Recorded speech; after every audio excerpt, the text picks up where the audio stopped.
મિત્રો અગાઉ આપણે 1 થી 4 ભાવોની વાત કરી છે અને કુંડળી જોતા શીખીએમાં આજે આપણે વાત કરીશું પંચમ ભાવની. એક્ઝામ્પલ ચાર્ટમાં આપણે 16 જુલાઈ 2024ની સવારે 8:45 મીઠાપુર ગામે જન્મ થયેલ બાળકની કુંડળીનો અભ્યાસ કરીએ છીએ.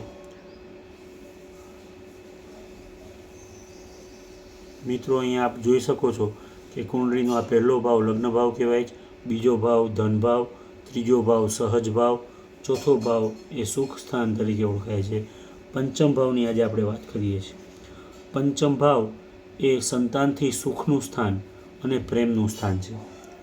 મિત્રો ખાસ યાદ રાખજો, આ સંતાન સુખનું ભાવ નથી, સંતાનથી સુખનું ભાવ છે. મતલબ કે આપને આપના બાળક દ્વારા કેટલું સુખ મળશે એનો આ ભાવ છે. ઘણા જ્યોતિષી મિત્રો અહીંથી બાળકનો જન્મ થશે કે નહીં, કેટલા બાળક હશે વગેરેની ચર્ચા કરતા હોય છે, પરંતુ આ સંતાન પ્રાપ્તિ માટેનો નહીં પણ સંતાનથી સુખ મેળવવા માટેનો ભાવ છે.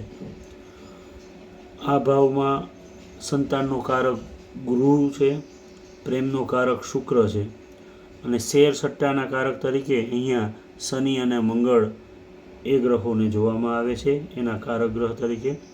મિત્રો આ ભાવથી તમે ચતુરાઈ, સંતાનથી સુખ, શેર સટ્ટા અને જુગાર, કુળદેવતાનો વિચાર, દાન પુણ્યનો વિચાર, યંત્ર તંત્ર મંત્રનો વિચાર, પ્રેમ પ્રકરણ, જાહેર ક્ષેત્રના ઉચ્ચ અધિકારીઓ, પ્રાથમિક શિક્ષણ એટલે કે આપણે જેને કહી શકીએ કે આ ભાવથી આપણે પ્રાઇમરી એજ્યુકેશન 1 થી 12 ધોરણ સુધીનું જે હોય છે એ પ્રાથમિક શિક્ષણનો વિચાર અહીંથી કરવામાં આવે છે, જ્યારે ઉચ્ચ અભ્યાસનો શિક્ષણનો અભ્યાસ એટલે કે કોલેજ અને માસ્ટર ડિગ્રી, પીએચડી, એમફિલ વગેરે ચોથા ભાવથી જોવામાં આવે છે.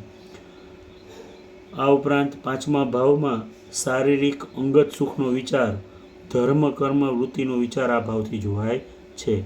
શરીરના અંગોમાં ફેફસાની નીચે અને નાભીની ઉપર એ દરેક શરીરના અંદરના ભાગો જે છે એ આપણે પાંચમા ભાવથી જોઈએ છીએ.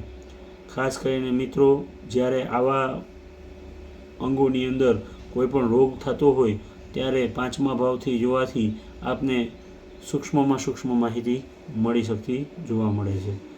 તો મિત્રો આજના વિડીયોમાં બસ આટલું જ.